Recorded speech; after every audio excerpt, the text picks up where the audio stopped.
That's kind of scary. All right, especially cost information. All right, so anyway, the Athenian society ultimately is sort of lionized in a production called The History of the Athenian Society, written by sort of this pay-for-hire Frenchman named Charles Gilding. And it's all fiction. All of it's fake.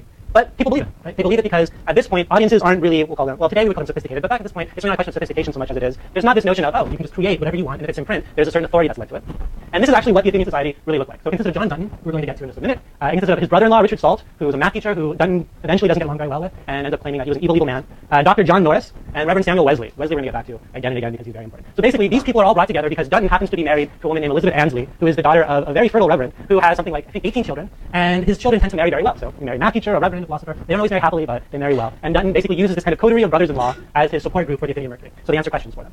So then the question becomes, so why, how did people ultimately get taken in by this, right? So you have this Athenian society in public, but if it's so illustrious, why does it want to be secret, right? If it's so illustrious, why does it just print out these cheap one-page front and back question and answer things? What's the point of all of this? And if they're so illustrious, why are they charging money for them, right?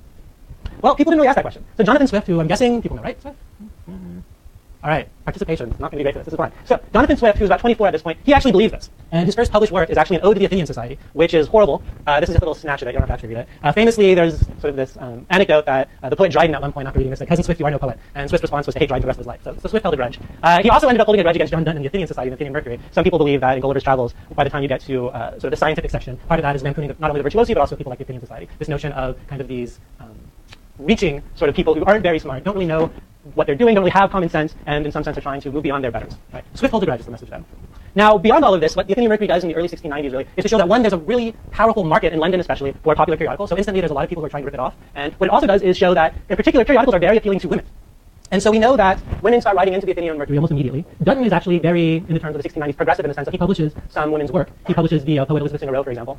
And because of the demand, really, and the interest in women's questions, he actually tries to create the Ladies' Mercury, right? So the world's first women's magazine. Right? He does this in 1694. It actually is not successful. Partially this is because by 1694 there's so many other periodicals on the market. It's also partially because by 1694 Dutton's career is starting to go downhill already. But the first women's magazine manages to publish itself for about a month, and then it's taken off. And so the first women's magazine, it says all the most nice and curious questions concerning love, marriage, behavior, dress, and humor of the female sex, whether virgins, wives, or widows. So obviously there's a lot you can read into that. Right? So we know exactly what women are expected to be interested in. So love, marriage, behavior, dress, and humor. And then we know women are supposed to be either virgins, wives, or widows. Well, it's 1690s, right? So that's the Ladies' Mercury.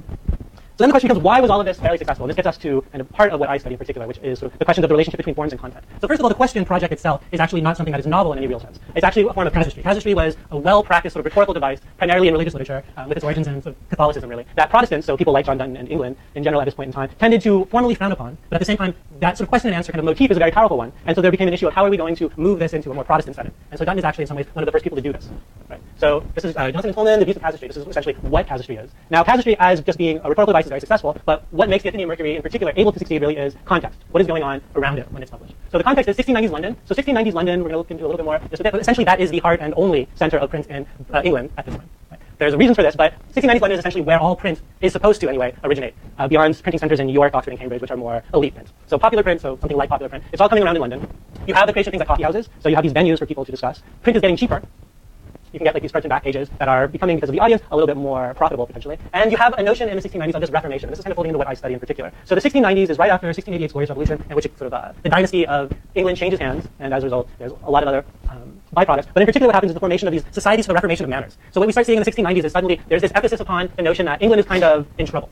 What really is going on is kind of a complex distillation of urbanization, changing socioeconomic statuses, things of that nature. But what it manifests itself as, there's this real emphasis upon this notion of we need to make sure that people are not going to be fallen anymore, and we're going to improve them. We briefly talked about this a couple of lectures ago. We talked about the education movement, right? So Comenius, for example. Comenius falls well within this tradition. Comenius was basically arguing for an educational reform, but he was actually particularly interested in a religious reformation. What he wanted was really a universal Christianity that would bring together all the different Christian sects into one and would accomplish kind of universal harmony. And so he worked with actually a few other people in London in particular, including one of my favorite guys, a guy named Samuel Hartley. This is an aside, but it's a funny aside. So Samuel Hartley actually is one of really the progenitors of what becomes the Royal Society. And the Royal Society, obviously, I hope you can see, is in some sense, one of the forerunners to something like the Athenian Society, right? This notion of this learned society. But Hartley himself was an educational reformer, but he was also a mystic. And his son-in-law, and this is well, his son-in-law basically actually kills him because he's a chemist and he decides to give Hartley mercury. And mercury, of course, is a wonder drug, which also happens to kill you if you use it too much. So that's the end of Hartley, one of the kind of the forerunners to the Royal Society. And coincidentally, his daughter marries Henry Oldenburg, who we talked about briefly, as far as the corresponding kind of secretary of the Royal Society. So there's this interpenetration that's going on at a very early age. But that's a tangent that no one finds interesting but me. Anyway, so then there's the notion of popular. This is something we're going to get to in a little bit as well, but I don't think you can really underestimate how potentially seductive that notion is, right? So you have something, all persons whatever may be resolved gratis in any question that their own satisfaction or curiosity shall prompt them to, if they send their questions by a penny post letter to Mr. Smith at his coffee house, so again, the coffee house, in Stocks Market in the Poultry, where orders are given for the reception of such letters and care shall be taken for their resolution by the next weekly paper after their sending. So one thing to point out here, so the Poultry is just a district that was kind of, you could call it the nonconformist/dissenting Protestant print district in London at this period. So Dun is, this is basically where Dun lives. You send a letter to the coffee house nearest where my office is, in my bookshop, and I'll answer it eventually. Now, if you're used to a relationship with print or a relationship with reading, and remember, most people at this time, and we'll get to this, but literacy is not a guarantee, and suddenly you're reading something where somebody is reading this to you, and you have this print that's kind of speaking to you, right? Even if it's somewhat indirectly. You have this print that's saying, you send in this question, and we're going to interact with you. Right? We're offering you some type of base interaction in print that you would not get otherwise. So Dun. Now Dun, I love Dun. Dun is probably the beginning of my dissertation. Dun is remembered historically as a broken bookseller and abusive scribbler, and that is all true. Basically, he is successful for about 15 years of his life, and he spends more or less from 1698 to 1732 basically annoying people. They don't like Dun because Dun, he arguably is mad, but more likely than not, he's just desperate. He's never successful after this question project. He's never gets to be kind of the intellectual he clearly wanted to be. So there's a couple of things about Dun that I find particularly interesting. So Dun's career starts in the 1680s, but what I always find fascinating about what I've actually given some talks on is Dun is incredibly, what he calls it his rambling humor. But he's actually incredibly well traveled for somebody in the 1690s, or really even somebody up until the 18th century. So he actually goes to America in 1685-86. This is primarily due to probably some involvement he had in an unsuccessful sort of revolution in England. And he runs to America, which he said, with a stock of books to sell them. His main comments about America, when he later writes about it, is people really like books, they don't like to pay for them, which he's not too happy about. And he ends up meeting a man named Reverend John Eliot, who he's very proud of meeting. And Reverend John Eliot is notable for having created the actual written language for the Massachusetts Indians. And that is interesting because the Massachusetts Indians, the language that he creates is actually workable for about, I think it's about a 30-mile square radius. So this guy spends his entire life and the language is kind of worthless. But anyway, I digress. So he comes back from America having sold all of his books. And at this point, he's in debt because he acted as a surety to his brother-in-law, he says. Again, some of this we don't know for sure whether it's true or not. He's not necessarily a reliable witness. It's possible something else was going on. But he goes from America to the European continent, and so he travels to the Netherlands, he travels to the German states. And in the process, actually, when we look at, for example, the connections he has to the European continent, that's where some of these form. And there's a lot of actually expatriate, nonconformist Protestants who live in, especially the Netherlands at this point. And he manages to come back to Britain right when there's a glorious revolution. And there's some thought about how much he knew about what was going on, how involved he was, because he quickly becomes, by 1689 to 1695, his most successful period. He's actually considered to be one of the chief, what's called Whig propagandists. So essentially, he is kind of a pseudo-organ of a political party in Britain. He, along with another guy named Richard Baldwin. And so this is his most successful period. This is when he does Ethan and Mercury. This is also when he does work called A Voyage Around the World, which many people consider to be the inspiration for Tristram Shandy. So Lawrence Tristram Shandy. So, a lot of different ways Dun is kind of an original. But my favorite work, which I didn't talk about here, but I'll just briefly mention, is in 1695, for some reason, because he thinks that the periodical is really the future of bookselling, he creates what's called a Nightwalker. And the Nightwalker is meant to fall within this Reformation of Manners movement. What the Nightwalker actually is I guess you could almost call it softcore porn. And so what it is in the 1690s is Dun pretends, we think, that he's following around prostitutes around London, yelling at them to repent their ways, and then he's writing about it later. It's not a successful periodical, but I think it kind of shows Dun from a very early stage, is always willing to, let's say, push the envelope. So anyway, his wife dies in 1697. He goes to Ireland in 1698. He writes about everything, which is one of the reasons why people love him today, since he actually leaves a written record, although a lot of it's not necessarily particularly accurate. And so he writes what's called the Dublin Scuffle, which is basically about all the battles he gets in with booksellers in Ireland. And basically, one thing we're going to talk about in just a minute, but one thing to know is bookselling was not this genteel profession in really the 17th or even early 18th century. It was, a profession just like any other, and there were often what's called sharp practices. So there were piratings, there were efforts to undercut other people. People did work together, but it wasn't the easiest of lives. And then finally, what I'm going to stop is in 1705, he writes his Life and Errors. So you'll know he lived another 28 years, but he writes his Life and Errors was actually one of the first autobiographies of the English language. And so the Life and Errors is really interesting for historians because a lot of it basically just consists of sketches of people. And they're not necessarily accurate sketches of people. It's pretty clear that he has scores to settle, which he does. And in particular, he spends quite a lot of time attacking the mother-in-law of his second wife, who is not giving him the money he thinks he deserves. But it's the source, really, of a lot of information that we have on what bookselling was like and who was involved in bookselling in the late 17th century. So Dun himself was able to do all of this because he was part of what was called the Worshipful Company of Stationers. And then in the 1930s, Paul, they had the newspaper makers? Yeah. And now newspaper makers. And so the Worshipful Company of Stationers is essentially a guild. Can anyone tell me what a guild is?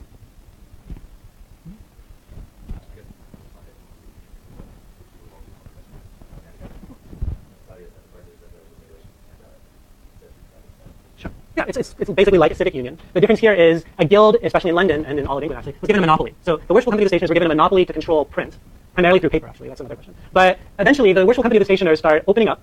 So I'm not going to go into full details because this is a little bit too detailed in some ways. But the key things to note here are the companies of stationers basically enable the state to control print. They enable the state to control print because it's in the stationer's own interest to maintain their monopoly. And because it's in the stationer's own interest to maintain their monopoly, they don't want to run afoul of the crown, who's trying to control print. And we're going to look at book production in just a moment, but what you'll end up seeing is essentially that in periods when there are chaos, so the 1640s and 50s, the English Civil War, for example, we can actually see print explode. Because licensing, the efforts to control print, are weakened.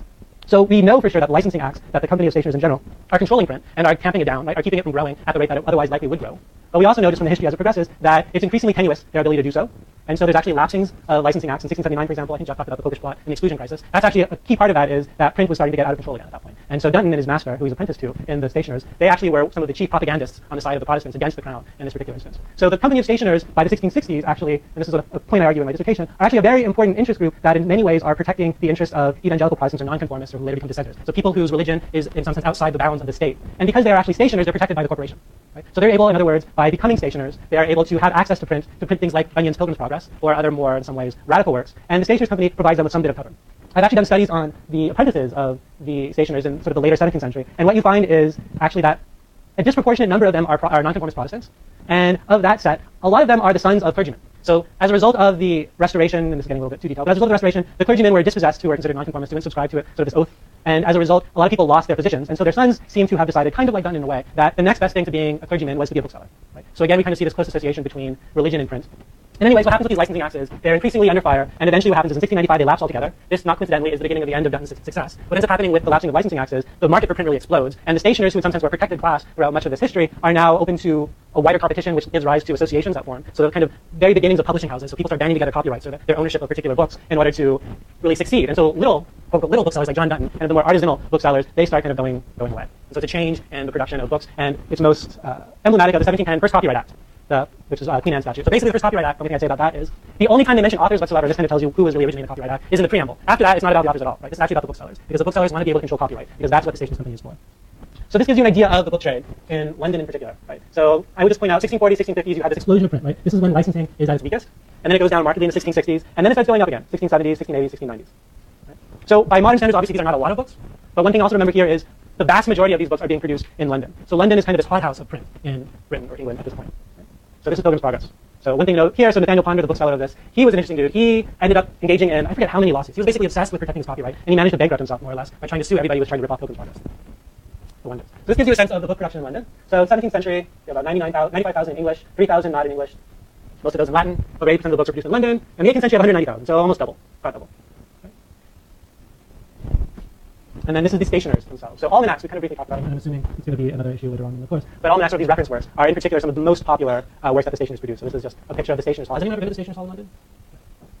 It's actually pretty nice. They actually have a website. I looked it up. And their website is all about how they're trying to transition to the modern media age, which is interesting to think about. A guild formed in the 1400s is going to be now a modern association of like-minded individuals. Notably, the picture I think has four very old white men. So I don't know if they're going to be particularly successful at that transition. So briefly now, points to consider. So one, efforts to control print or protect copyright focused on pre-publication and use the industry as a chief police force, because throughout this period, pirated copies of books abounded, printed domestically and abroad, meaning that there's really no easy way in a time when you don't really have a police force, you don't really have something like the ability to, I'm sure all of you have heard about, Mega Upload got raided and shut down. So there's not really this ability back then. So instead what you do is essentially you try and get the people who control print, who you gave control to print, you try to get them on your side, and you try and let them police them themselves. This isn't always successful. So the key pinch point for controlling print wasn't the stationers themselves, but rather the printers or the printing equipment. So we haven't talked about that at all because I don't study that.